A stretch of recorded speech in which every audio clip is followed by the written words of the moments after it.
يا كريم يا عظيم يا غفور يا شكور يا ودود. بسم اللہ الرحمن الرحیم. السلام علیکم ورحمۃ اللہ وبرکاتہ. قارئین کرام، جب کسی طرح شکل مصالحت پیدا نہ ہوئی اور کسی شکل سے جفاشیار قوم صلح کی طرف مائل نہ ہوئی اور تمام صورتیں ان کے سامنے پیش کر دی گئیں، لیکن تشنگان خون اہل بیت کسی بات پر راضی نہ ہوئے اور حضرت امام حسین رضی اللہ تعالیٰ عنہ کو یقین ہو گیا کہ اب کوئی شکل خلاص کی باقی نہیں ہے. نہ یہ شہر میں داخل ہونے دیتے ہیں، نہ واپس جانے دیتے ہیں، نہ ملک چھوڑنے پر ان کو تسلی ہوتی ہے. وہ جان کے خواہاں ہیں اور اب اس جنگ کو دفع کرنے کا کوئی طریقہ باقی نہ رہا.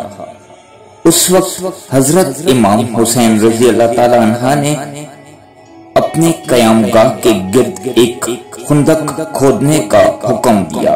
خندق کھود دی گئی اور اس کی صرف ایک راہ رکھی گئی جہاں سے نکل کر دشمنوں سے مقابلہ کیا جائے. خندق میں آگ جلا دی گئی تاکہ اہل خیمہ دشمنوں کی ایذا سے محفوظ رہیں.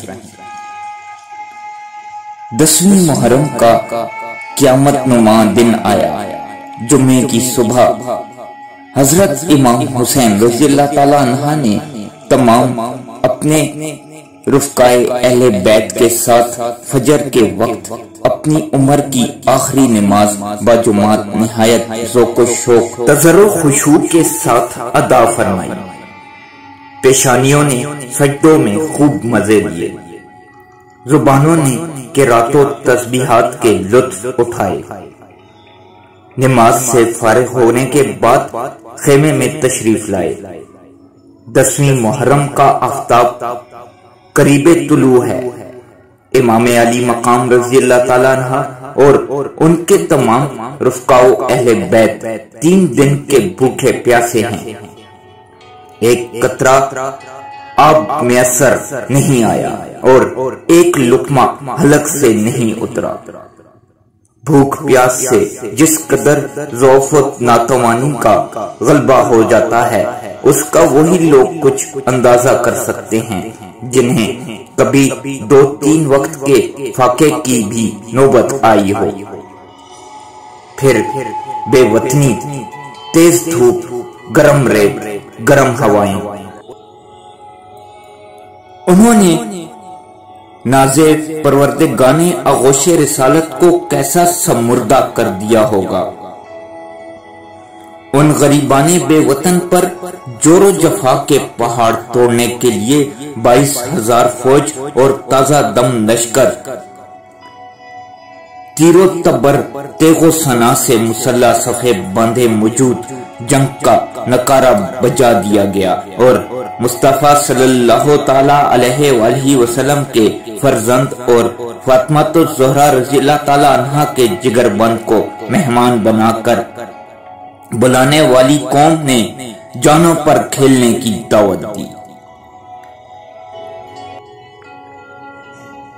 حضرت امام حسین رضی اللہ تعالی عنہ نے عرصہ کارزار میں تشریف فرما کر ایک خطبہ دیا جس میں بیان فرمایا کہ خون ناحق حرام اور عذاب الہی عزوجل کا موجب ہے. میں تمہیں آگاہ کرتا ہوں کہ تم اس گناہ میں مبتلا نہ ہو. میں نے کسی کو قتل نہیں کیا، کسی کا گھر نہیں جلایا، کسی پر حملہ آور نہیں ہوا. اگر تم اپنے شہر میں میرا آنا نہیں چاہتے تو مجھے واپس جانے دو. تم سے کسی چیز کا طلبگار نہیں، تمہارے در پہ آراز نہیں. تم کیوں میری جان کے در پہ ہو اور تم کس طرح میرے خون کے الزام سے بری ہو سکتے ہو؟ روز محشر تمہارے پاس میرے خون کا کیا جواب ہوگا؟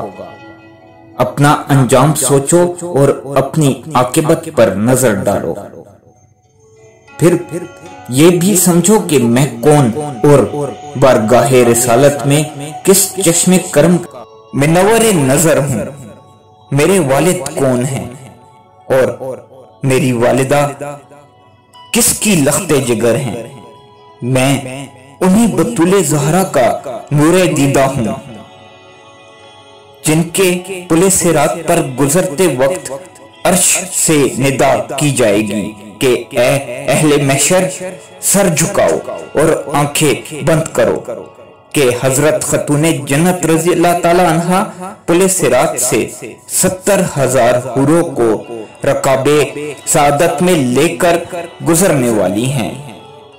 میں وہی ہوں جس کی محبت کو سرور عالم علیہ السلام نے اپنی محبت فرمایا ہے۔ میرے فضائل تمہیں خوب معلوم ہیں، میرے حق میں جو احادیث وارد ہوئی ہیں اس سے تم بے خبر نہیں ہو۔ اس کا جواب یہ دیا گیا کہ آپ کے تمام فضائل ہمیں معلوم ہیں، مگر اس وقت یہ مسئلہ زیر بحث نہیں ہے۔ آپ جنگ کے لیے کسی کو میدان میں بھیجیے اور گفتگو ختم فرمائیے۔ حضرت امام حسین رضی اللہ تعالی عنہ نے فرمایا کہ میں حجتیں ختم کرنا چاہتا ہوں تاکہ اس جنگ کو دفع کرنے کی تدابیر میں سے میری طرف سے کوئی تدبیر رہ نہ جائے، اور جب تم مجبور کرتے ہو تو بامجبوری اور ناچاری مجھ کو تلوار اٹھانی ہی پڑے گی۔ حضور گفتگو ہو رہی تھی کہ گروہ ادا میں سے ایک شخص گھوڑا دوڑا کر سامنے آیا جس کا نام مالک بن عروہ تھا۔ جب اس نے دیکھا کہ لشکر امام کے گرد خندق میں آگ جل رہی ہے اور شعلے بلند ہو رہے ہیں اور اس تدبیر سے اہل خیمہ کی حفاظت کی جا رہی ہے، تو اس گستاخ بدباطن نے حضرت امام حسین رضی اللہ تعالیٰ عنہ سے کہا کہ اے حسین رضی اللہ تعالیٰ عنہ، تم نے وہاں کی آگ سے پہلے یہی آگ لگا لی۔ حضرت امام علی مقام رضی اللہ تعالیٰ عنہ نے فرمایا کذبتا یا عدو اللہ، اے دشمنی خدا تو کاذب ہے، تجھے گمان ہے کہ میں دوزخ میں جاؤں گا۔ مسلم بن اوسجہ کو مالک بن عروہ کا یہ کلمہ بہت ناگوار ہوا اور انہوں نے حضرت امام رضی اللہ تعالیٰ عنہ سے اس بد زبان کے منہ پر تیر مارنے کی اجازت چاہی۔ صبر و تحمل اور تقوی اور راست بازی اور عدالت و انصاف کا ایک عدیم المثال منظر ہے کہ ایسی حالت میں جبکہ جنگ کے لیے مجبور کیے گئے تھے، خون کے پیاسے تلواریں کھینچے ہوئے جان کے خواہاں تھے، بے باکوں نے کمال بے ادبی و گستاخی سے کلمہ کہا اور ایک جانثار اس کے منہ پر تیر مارنے کی اجازت چاہتا ہے تو اس وقت اپنے جذبات قبضے میں ہیں، تیش نہیں آتا۔ فرماتے ہیں کہ خبردار میری طرف سے کوئی جنگ کی ابتدا نہ کرے تاکہ اس خون ریزی کا وبال ادا ہی کی گردن پر رہے اور ہمارا دامن اقدام سے آلودہ نہ ہو، لیکن تیرے جراحت قلب کا مرہم بھی میرے پاس ہے اور تیرے سوزے جگر کی تشفی کی بھی تدبیر رکھتا ہوں۔ اب تو دیکھ، یہ فرما کر دستے دعا دراز فرمائے اور برگاہ الہی عز و جل نے عرض کیا کہ یا رب عز و جل، عذاب نار سے قبل اس گستاخ کو دنیا میں آتش عذاب میں مبتلا کر۔ امام رضی اللہ تعالیٰ عنہ کا ہاتھ اٹھانا تھا کہ اس کے گھوڑے کا پاؤں ایک سوراخ میں گیا اور وہ گھوڑے سے گرا اور اس کا پاؤں رکاب میں الجھا اور گھوڑا اسے لے کر بھاگا اور آگ کی خندق میں ڈال دیا۔ حضرت امام حسین رضی اللہ تعالیٰ عنہ نے سجدہ شکر کیا اور اپنے پروردگار عزوجل کی حمد و ثنا کی اور فرمایا، اے پروردگار عزوجل، تیرا شکر ہے کہ تو نے بیت رسالت۔ حضرت امام رضی اللہ تعالیٰ عنہ کی زبان سے یہ کلمہ سن کر صفِ ادا میں سے ایک اور بے باک نے کہا کہ آپ کو پیغمبر خدا صلی اللہ تعالی علیہ وآلہ وسلم سے کیا نسبت؟ یہ کلمہ تو امام حسین رضی اللہ تعالی عنہ کے لیے بہت تکلیف دہ تھا۔ آپ نے اس کے لیے بھی بدعا فرمائی اور عرض کیا، یا رب عز و جل، اس بد زبان کو فوری عذاب میں گرفتار کر۔ حضرت امام حسین رضی اللہ تعالی عنہ نے یہ دعا فرمائی اور اس کو قضائے حاجت کی ضرورت پیش آئی۔ گھوڑے سے اتر کر ایک طرف بھاگا اور کسی جگہ قضائے حاجت کے لیے برہنہ ہو کر بیٹھا۔ ایک سیاہ بچھو نے ڈنگ مارا تو نجاست آلودہ تڑپتا پھرتا تھا۔ اس رسوائی کے ساتھ تمام لشکر کے سامنے اس ناپاک کی جان نکلی، مگر سخت دلانے بے حمیت کو غیرت نہ ہوئی۔ ایک شخص مزنی نے حضرت امام حسین رضی اللہ تعالیٰ عنہ کے سامنے آ کر کہا کہ اے امام، دیکھو تو دریائے فرات کیسا موجیں مار رہا ہے۔ خدائے عزوجل کی قسم کھا کر کہتا ہوں، تمہیں اس کا ایک قطرہ نہ ملے گا اور تم پیاسے ہلاک ہو جاؤ گے۔ حضرت امام حسین رضی اللہ تعالی عنہ نے اس کے حق میں فرمایا، اللہم امیہ عطشانا، یا رب عزوجل اس کو پیاسا مار۔ حضرت امام حسین رضی اللہ تعالی عنہ کا یہ فرمانا تھا کہ مزنی کا گھوڑا چمکا، مزنی گرا، گھوڑا بھاگا اور مزنی اس کے پکڑنے کے لیے اس کے پیچھے دوڑا اور پیاس اس پر غالب ہوئی۔ اس شدت کی پیاس ہوئی کہ العطش العطش پکارتا رہا، اور جب پانی اس کے منہ سے لگاتے تھے تو ایک قطرہ نہ پی سکتا تھا، یہاں تک کہ اسی شدت پیاس میں مر گیا۔ فرزند رسول اللہ صلی اللہ تعالی علیہ وآلہ وسلم کو یہ بات بھی دکھا دینا تھی کہ ان کی قبولیت برگاہ حق پر اور ان کے قرب و منزلت پر جیسی کہ نصوص کثیرہ و احادیث شہیرہ شاہد ہیں، ایسے ہی ان کے خوارق و کرامات بھی گواہ ہیں۔